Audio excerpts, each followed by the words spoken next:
So it was a pretty normal day. We were working on some technique. The second hour when we started sparring, I was swept, so I was in a top position and moved quickly to being on the bottom position. And I could feel some pain along my left side of my neck and my trap area. So I tapped.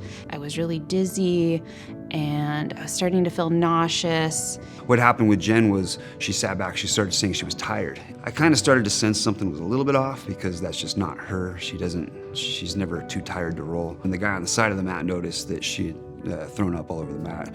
And that's when we all stopped. We knew something was really wrong. And then I hear that they've called the paramedics, and I'm like, great. They're gonna come in with all their stuff and their shoes, and they're gonna get the mats dirty. And just a little backstory to some of her nonchalant piece of laying there almost passing out.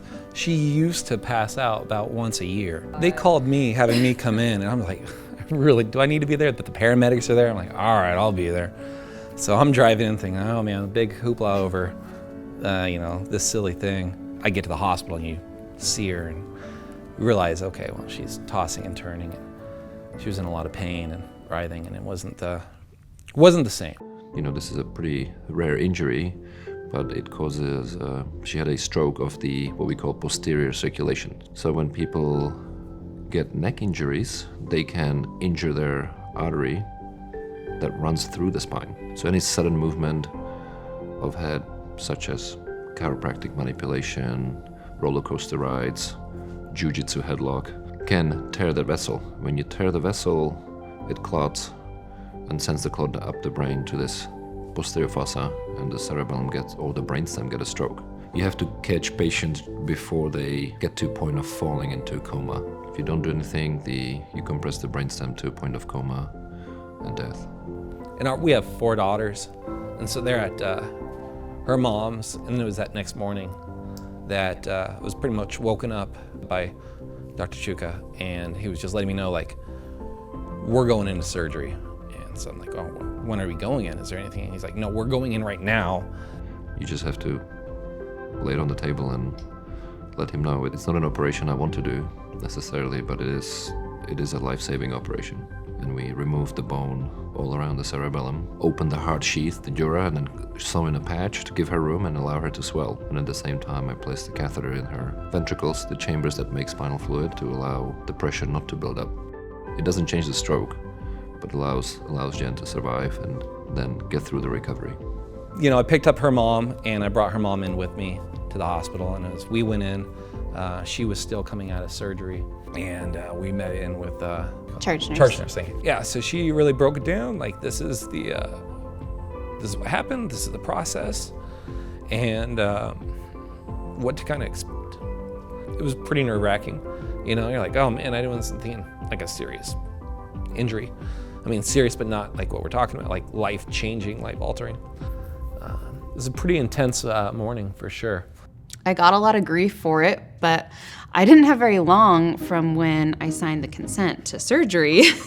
So I snapped a little selfie of myself in the ICU bed and just said, off to brain surgery, posted that on social media. Yeah, and then my phone that just didn't blows go up. very well for him. She's going into brain surgery? What? And I'm like, where'd you hear this? And I don't even know much about it. I'm still trying to process. So that was how we announced it to the world. Yeah.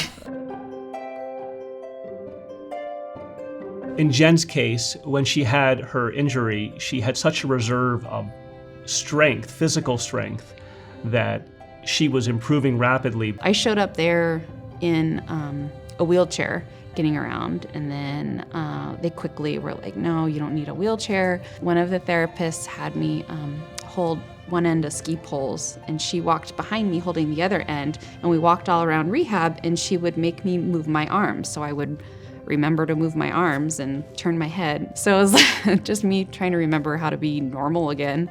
Actually, I think one of the therapists told on me, I'm pretty sure, because I was telling them, okay, I'm doing really good. I'd plan on doing my first half marathon that weekend. And they're like at first I think they thought there's no way she thinks that she's doing that. Jennifer's very determined, and when she explained to me that she wanted to do that road race, we discussed a bit about how she might accomplish that. So I think Jennifer made some adjustments to her own goals of completing that race, maybe different parameters about how fast or how she was going to complete it.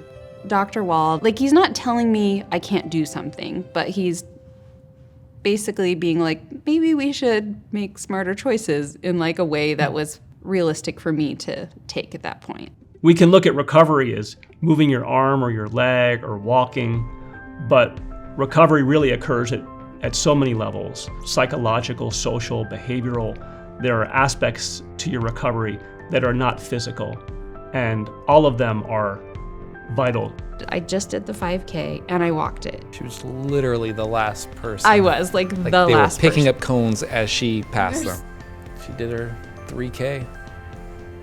5K. 5K, sorry, 5K.